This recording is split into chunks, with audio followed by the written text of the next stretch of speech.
O Globo Ciência está de volta para tentar solucionar uma pergunta tão antiga quanto polêmica. A máxima: quem veio primeiro, o ovo ou a galinha? Já ouvimos a opinião de quem cria as penosas, eu tive um papo cabeça com um filósofo e fizemos até uma enquete pela cidade.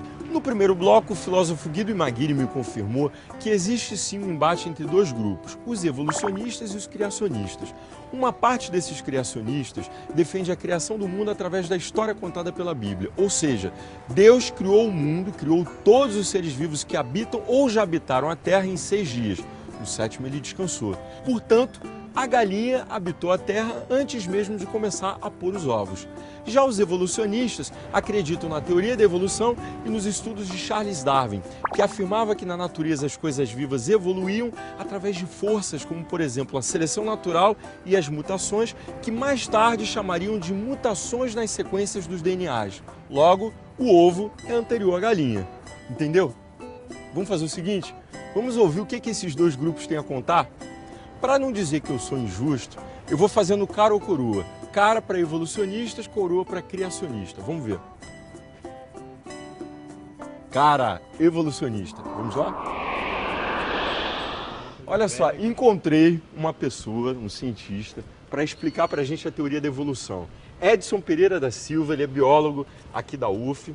Edson, é o seguinte, o Globo Ciência de hoje, a gente tem a missão de colher pistas para explicar a seguinte questão: quem veio primeiro, o ovo ou a galinha? É uma questão muito polêmica, difícil de ser respondida, e eu já soube que os evolucionistas são do time do ovo. Tô certo?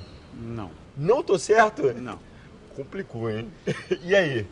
Na verdade, eu diria que não é nem o ovo, nem a galinha, mas é o chocar. O chocar? Isso. Como assim? Eu não entendi. O que eu quero dizer com isso é que a gente está dando ênfase ao processo. Na verdade, é um processo de transformação, de variação que tem dentro de grupos em variação entre grupos.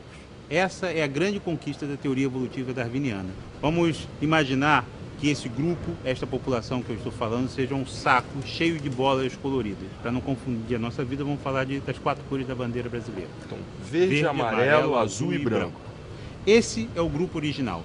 Certo. O processo de formação de novas espécies é um processo no qual essas cores que estão na população original, no grupo original, são transformadas em populações ou subgrupos com parte dessa variação. Então, para um grupo que tem verde, amarelo, azul e branco, eu agora vou ter 4 grupos, um amarelo, um azul, um branco e o outro verde. É isso que a gente chama de pegar variação intrapopulacional e transformar em variação interpopulacional. Agora, como é que um cientista ele identifica, dentre essas várias diferenciações, que se formou uma nova espécie? A quantidade de variação necessária para que a gente identifique esses subgrupos como espécies diferentes é aquela quantidade de variação que impossibilita a reprodução desses subgrupos entre si. Ou seja, é a quantidade de variação que determina o isolamento reprodutivo entre esses subgrupos.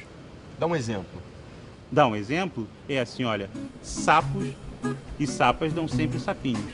Rãs e rãs dão sempre rãzinhas. Você nunca tem sapos cruzando com rãs. Isso determina que esse subgrupo chamado sapo e esse subgrupo chamado rã tem uma quantidade de variação distinta entre eles tão grande que impossibilita um sapo reconhecer uma rã como uma parceira sexual. Ou uma rã reconhecer um sapo como parceiro sexual. Isso é o que eu chamo de isolamento reprodutivo. Isso tem uma consequência fundamental, que é o fato de que esse sapo vai, ao longo do tempo, sofrer esse processo de diferenciação isolado do processo de diferenciação que está sofrendo a rã. O que significa que eles vão ficar cada vez mais no tempo diferentes entre si. E aí lá na frente pode surgir um sapo que não é o sapo que a gente conhece hoje. Exatamente. Assim como a galinha. Exatamente. Edson, muito obrigado pela entrevista. Obrigado a você. Valeu mesmo.